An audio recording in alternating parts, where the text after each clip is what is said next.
Today we're at the home of what used to be Al and Judy Reese.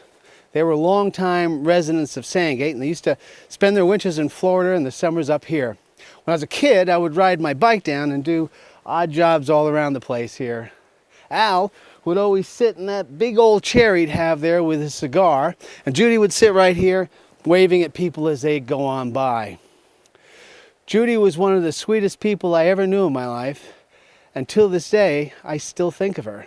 So you might ask, so why am I telling you this? It was a summer day. Al was in his spot, Judy was in her spot, and Judy started getting a hard cough. She couldn't stop it. Al came over, was patting her on the back, and she looked up at Al, and she said, "I think this is it, Reese." And she died right there in his arms.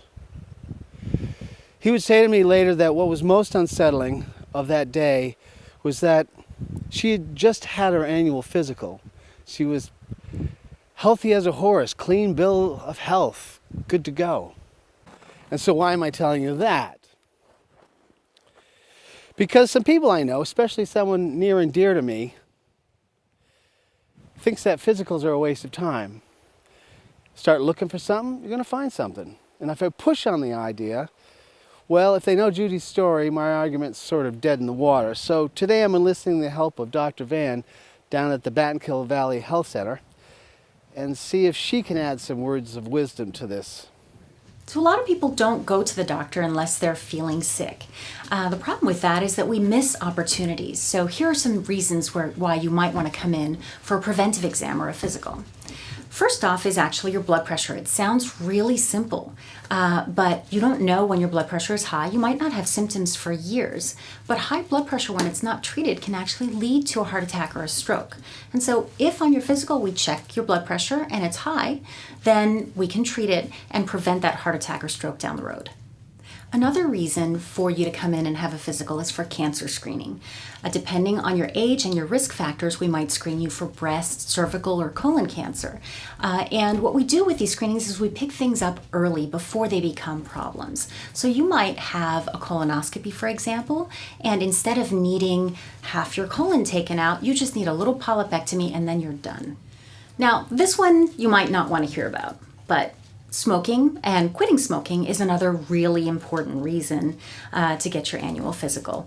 Health habits, including smoking and drinking, other recreational drug use, or even just managing your weight, are all really important parts of the preventive exam. We spend a lot of time talking about ways in which you can improve your outcomes down the road. And for people who smoke, the number one thing they can do to improve their health is actually to quit. And in your preventive exam, if we discover that you're smoking and you're ready to quit, we can actually prescribe treatments or hook you up with counseling so that you can get closer to that goal. So speaking of weight, one of the reasons that we get you in for a physical is also to look at weight-related complications like diabetes. Diabetes is no fun at all. It can change the foods that you can eat dramatically. It can put things that you might love to eat completely off the table. Do you like sweets? You got a sweet tooth? Maybe that's what you have to give up. If you're a pizza or a bread or a pasta eater, those can be at least largely off the table for you. And then you're stuck taking medications, likely for the rest of your life. For a lot of people, that's a deal breaker. They really don't want medications. And so if you come in early, we catch you early when you're pre-diabetic, then some modest lifestyle changes, some increased physical activity, getting out for a walk every day, and some changes in the foods you choose to eat can really prevent all the bad consequences of being diabetic. Lastly, a really important piece of the physical exam is us getting to know each other. If I know you as your doctor, I know you when you're well, I can see how you've changed when you're not well, and that helps me make a better diagnosis. The other thing is we develop trust over time so that you can tell me things that you might not otherwise feel comfortable telling other people. And that, again, can help us get to the bottom of your health problems, identify things before they become big issues. This is Valentine's Day week. It's a time when we tend to think of people that mean something to us in our lives. And getting a physical, especially when you feel perfectly healthy, isn't a guarantee of anything. I get that. But if there's someone you love, just get the damn physical. Who knows? maybe it might just help. This is Haas, GNAT News. See you next time.